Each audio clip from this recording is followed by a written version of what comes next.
नमस्कार दोस्तों, आज मैं लेकर आई हूँ आपके लिए और एक नई रोचक कहानी। आज हम जानेंगे इस कहानी में सोमनाथ मंदिर के इतिहास के बारे में। ये ज़्यादा देर न करते हुए कहानी की ओर आगे बढ़ते हैं। सोमनाथ मंदिर भारत के पश्चिमी तट पर स्थित गुजरात राज्य के सौराष्ट्र के क्षेत्र में है। यह मंदिर भगवान शिव को समर्पित 12 ज्योतिर्लिंगों में से प्रथम ज्योतिर्लिंग है। इसकी प्रतिष्ठा और महत्ता न केवल धार्मिक दृष्टि से बल्कि ऐतिहासिक और सांस्कृतिक रूप से भी अत्यधिक महत्वपूर्ण है। मंदिर का इतिहास हजारों साल पुराना है और यह कई बार ध्वस्त हुआ और पुनः निर्मित किया गया है। यह मंदिर शक्ति, आस्था और पुनरुत्थान का प्रतीक माना जाता है। सोमनाथ मंदिर का इतिहास अति प्राचीन है। इसका उल्लेख पौराणिक कथाओं में भी मिलता है। कहा जाता है कि इस मंदिर की स्थापना स्वयं चंद्रदेव ने की थी। पौराणिक कथा के अनुसार चंद्रमा यानी कि सोम प्रजापति दक्ष की 27 कन्याओं से विवाह किया था, लेकिन उन्होंने केवल रोहिणी से अधिक प्रेम किया, जिससे अन्य पत्नियां दुखी हो गई और उन्होंने अपने पिता दक्ष से शिकायत की। दक्ष ने चंद्रमा को श्राप दिया कि उसकी चमक दिन प्रतिदिन कम होती जाएगी। इस श्राप से मुक्ति पाने के लिए भगवान शिव की आराधना की। भगवान शिव ने प्रसन्न होकर चंद्रमा को आशीर्वाद दिया और कहा कि उसकी चमक कम होते होते फिर से बढ़ेगी। चंद्रमा ने भगवान शिव की कृपा से सोमनाथ में पहला ज्योतिर्लिंग स्थापित किया और तभी से इसे सोमनाथ कहा जाने लगा। इस प्रकार सोमनाथ मंदिर का अस्तित्व प्राचीन काल से ही है और यह भगवान शिव के अनन्य भक्तों के लिए एक प्रमुख तीर्थ स्थल बन गया है। इतिहासकारों के अनुसार सोमनाथ मंदिर का मूल निर्माण चंद्रदेव ने किया था, जिसे बाद में कई राजाओं ने पुनः निर्मित किया और इसे भव्य स्वरूप दिया। कहा जाता है कि लगभग 2000 वर्षों के इतिहास में बार मुगल आक्रमणकारियों द्वारा ध्वस्त किया गया और प्रत्येक बार इसे भारतीय शासकों ने पुनः निर्मित किया। प्रथम प्रमुख आक्रमण लगभग ईस्वी सन 1026 में मुगल गजनी ने किया था। गजनी ने सोमनाथ मंदिर की संपत्ति को लूटने के लिए यह हमला किया था। इस आक्रमण में मंदिर के गर्भगृह को नष्ट कर दिया गया और उसमें रखे बहुमूल्य रत्नों और सोने को लूट लिया गया। इस हमले के बाद मंदिर को राजा भीमदेव और मालवा के राजा भोज ने मिलकर पुनः निर्मित किया। बाद सोमनाथ मंदिर पर कई और आक्रमण हुए। 1296 में दिल्ली के सुल्तान अलाउद्दीन खिलजी के सेनापति उलुग खान ने मंदिर को फिर से ध्वस्त किया। इसके बाद 1395 और 1491 में मंदिर पर दोबारा आक्रमण हुए, लेकिन हर बार इसे नए सिरे से बनाया गया। 1706 में मुगल शासक औरंगजेब ने इस मंदिर को एक बार फिर ध्वस्त किया और लंबे समय तक यह मंदिर खंडहर के रूप में पड़ा रहा। मुगलों के पतन के बाद सोमनाथ मंदिर के पुनर्निर्माण का सपना भारतीय शासकों और हिंदू समुदाय जीवित रहा। 19वीं सदी के दौरान मराठाओं ने मंदिर के पुनर्निर्माण की योजना बनाई, लेकिन वे इस उद्देश्य को पूरा नहीं कर पाए।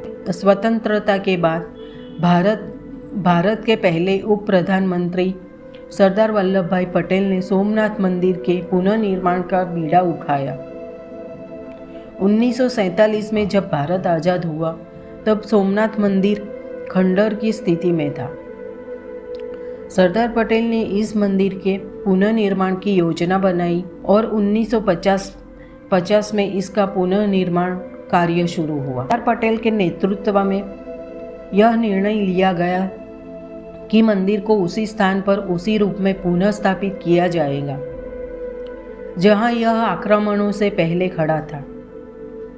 उनकी मृत्यु के बाद यह कार्य के.एम. मुंशी ने संभाला और 1991 में भारत के तत्कालीन राष्ट्रपति डॉक्टर राजेंद्र प्रसाद द्वारा इस नवनिर्मित सोमनाथ मंदिर का उद्घाटन किया गया। वर्तमान सोमनाथ मंदिर की वास्तुकला अत्यधिक भव्य और गौरवपूर्ण है। इसे चालुक्य शैली से बनाया गया है, जो प्राचीन भारतीय मंदिर निर्माण समृद्ध परंपरा को दर्शाता है। मंदिर की ऊंचाई लगभग 150 फीट है और इसके शिखर पर लगभग 27 फीट ऊंचा कलश स्थापित है। मंदिर के गर्भगृह में भगवान शिव का ज्योतिर्लिंग स्थापित है, जिसे देखने के लिए देश विदेश से लाखों श्रद्धालु आते हैं। मंदिर के सामने एक विशाल ध्वज स्तंभ है, जिस पर हर रोज भगवा ध्वज लहराया जाता है।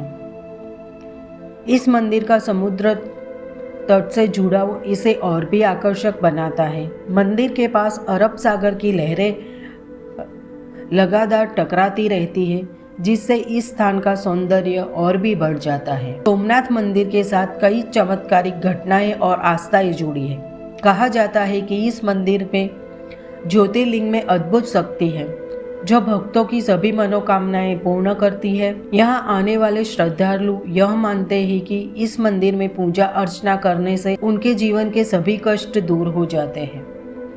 इसके अलावा मंदिर की दिशा में स्थापित एक अनोखा पत्थर बाण स्तंभ भी है, जिस स्तंभ पर लिखा है कि इस स्थान से दक्षिण दिशा में समुद्र के पार कोई भूभाग नहीं है, जो एक भूगर्भीय तथ्य है और यह लोगों में और अधिक आस्था पैदा करता है। सोमनाथ मंदिर का यह आध्यात्मिक और सांस्कृतिक महत्व आज भी वैसा ही है जैसा प्राचीन काल में था। यह मंदिर न केवल धार्मिक स्थल है, बल्कि भारतीय संस्कृति और इतिहास की एक अमूल्य धरोहर भी है। वर्तमान सोमनाथ मंदिर एक प्रमुख पर्यटन और धार्मिक स्थल बन चुका है। यहाँ हर साल लाखों श्रद्धालु और पर्यटक आते हैं। मंदिर के प्रांगण में एक संग्रहालय भी है, जहाँ मंदिर के इतिहास से जुड़ी पुरानी वस्तुएं और शिलालेख संरक्षित है। इसके अलावा सोमनाथ मंदिर ट्रस्ट द्वारा यहाँ विभिन्न धार्मिक और सांस्कृतिक कार्यक्रमों का आयोजन भी किया जाता है। मंदिर में प्रतिदिन भगवान शिव की विशेष आरती होती है, जो भक्तों को आध्यात्मिक शांति और संतोष प्रदान करती है। सोमनाथ मंदिर केवल एक धार्मिक स्थल नहीं है, बल्कि यह भारत के महान इतिहास, संस्कृति और असाधारण आस्था का प्रतीक है।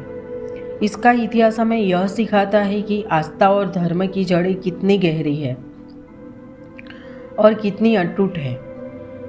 चाहे कितनी भी मुश्किलें आई हो, सोमनाथ मंदिर बार बार ध्वस्त हुआ, लेकिन हर बार इसे फिर से बनाया गया और यह आज भी उसी अदम्य शक्ति और श्रद्धा के साथ खड़ा है।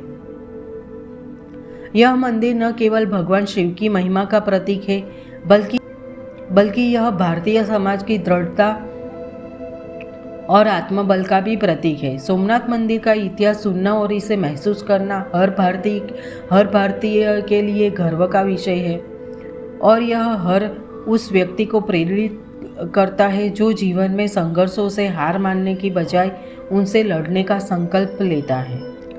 सोमनाथ मंदिर का अस्तित्व आज भी उसी गरिमा और गौरव के साथ बना हुआ है और यह आने वाली पीढ़ियों के लिए एक अनमोल धरोहर है, जिसे सहेज कर रखना हमारी जिम्मेदारी है।